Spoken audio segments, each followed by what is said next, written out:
Maraming salamat mga kapanalig. Ngayon ay nasa bayan ako ng Polillo, Quezon sa paaralan ng Southern Luzon State University Polillo Campus at para kausapin natin ang isa sa tagapamahala ng paaralang ito at gaano nga ba nila nakamit o naging matagumpay sila sa pagiging 100% nila na ang kanilang mga estudyante ay mga net passer. Ma'am, ano po ano po sa pakiramdam nyo sa pagpasa ng lahat ng kumuha ng LET ngayong taong ito?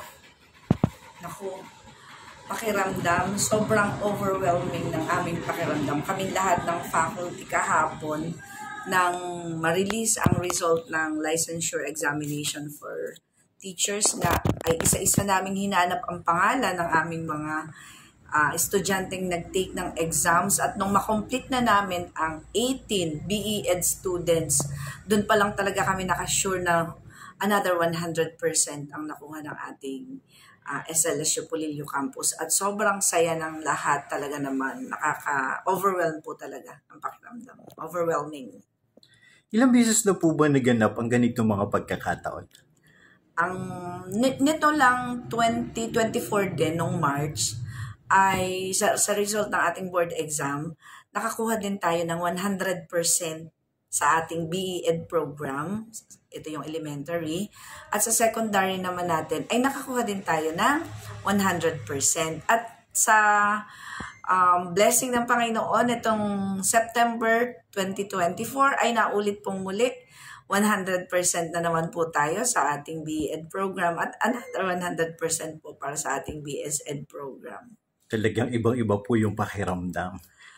Sobrang, actually talagang nakakaiyak. Kahapon ay kami ay puro tears of joy ang naranasan.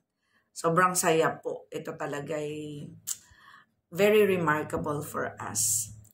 May mga naging top na tiyan na po ba dito sa inyong paaralan? At ilan ba yung naging top na tiyan? Ay, yes sir. Noong pong January 2022, ay meron kaming mga estudyanteng nag-take ng board exam. At first time na nagkaroon ng top notcher ang ating SLSU Polillo Campus at top 3 po talaga. Ito po ay si Sir Jonald Traquinia. Sobrang amazing na siya ay nakakuha ng ikatlong rank sa ating national licensure for teacher. Grabe. At ito po ay naulit pa ng kasunod na taon. Nito namang September 2023, na-release ang board exam ng December 2023. Another top notcher na naman po ang nagkaroon ng SLSU Polillo Campus. Ito naman po ay si Miss Madel Abanika Rutacio na tubong Bordeosin at nakapangasawa ng taga Polillo. Kaya talaga namang 2 consecutive years po kami na sobrang saya dahil sa pagkakaroon po natin ng top notchers. At sa kasalukuyan? At sa kasalukuyan, talaga pong we are aiming to have another top notchers. Bagaman po at wala tayong top notcher ngayon 2024, ay 2 consecutive board exams naman po ang ating back-to-back na 100% BEd at 100% po sa ating BSEd. Ito po ay, kumbagay, kahit po ang ating paaralan ay nasa isla at na maliit lamang at medyo limited ang ating mga facilities, ay talaga naman pong sinisikap ng ating mga kaguruan na maibigay ang mahusay, ang dekalidad na edukasyon sa ating mga estudyante. Ano po ba yung mga malulupit ninyong pamamaraan ng teaching team ninyo at patuloy na nakakamit ang tagumpay na ganito? Naku, marami yan sir. Maraming formulas talaga sa mga malulupit na pamaraan. Una po ay ang dedikasyon ng mga kaguruan na talagang hindi basta pumapasok sa tamang oras, kundi para bagang pakiramdam namin lahat ay we are doing our best performances every day sa pagtuturo sa aming mga estudyante. At bukod doon talaga yung dedikasyon ng bawat guro at may mga extra efforts pa po kaming ginagawa. May mga student enhancement activity programs pa po kaming ginagawa para po ang aming mga estudyanteng medyo hindi nakakasabay sa karamihan ay ginagawa namin ng paraan para ito ay makahabol, katulad halimbawa ng tinatawag naming academic interventions.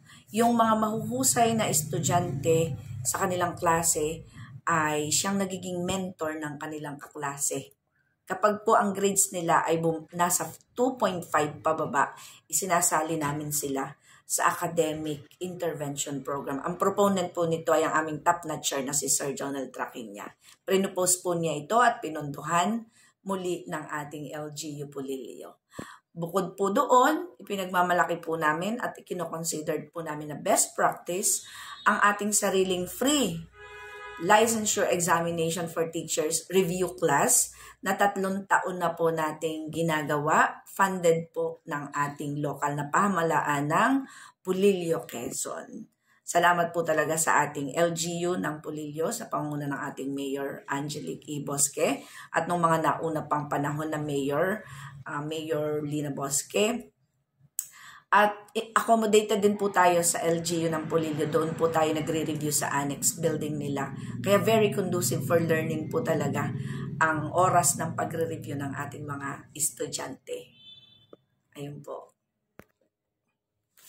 Ano po yung mga kurso ninyo dito sa kasalukuyan at posible pa na magkaroon? Ayan. Actually, itong last year lang, we still have 2 courses or 2 program. Ito yung Bachelor in Secondary Education, major in Science, General Science, at itong ating BEd, Elementary Education. Unfortunately, nakagraduate, or not unfortunately, fortunately, nakagraduate na ang 16 nating BSEd students at nakapasa na nga ang marami sa kanila sa board exam. Di na iwang nag-iisa na ang ating program. Bagaman at iisa na ang ating program dito, ito ay ang BEd or ang Elementary Education, tayo ay mayroong 461 enrollees ngayong first semester ng academic year 2024-2025. Kung tutuusin, sobrang dami na rin ito para sa isang program. So nakakatuwa naman At we are hopeful na this 2025 talaga ay muling maibalik ang secondary. We are working on it para maibalik natin ang secondary with the help and support of the university administration, ay maibalik po natin this coming school or academic year 2025-2026 ang ating BSEd major in, I think, physical science. Wow, ayos po na. Ano po naman yung mga requirements para po makapasok dito sa inyong paaralan? Okay. Kayo pa ay mayroon bang entrance examination? Yes po. Actually, ongoing na po ang submission. Na-start na ito no October 31. Ongoing ang submission online ng mga requirements ng mga nagnanais na pumasok dito sa ating eskwelahan. Ang mga pangunahing requirements nila ay ang kanilang grade 11 card, kung sila ay grade 12 pa ngayon. So yung grade 11 card muna nila ang kanilang isasubmit. Kasama po ang kanilang PSA at Good Moral. At yun po na may nakalista doon sa ating FB page kung paano nila ito isasubmit. And from then, madidetermine po ang kanilang qualification kung sila ay pwedeng makapag-exam. Ayun po. Ano pong pangalan ng inyong FB page? Southern Luzon State University, Polillo Campus. Yan. Pakivisit po ng ating page. Salamat po.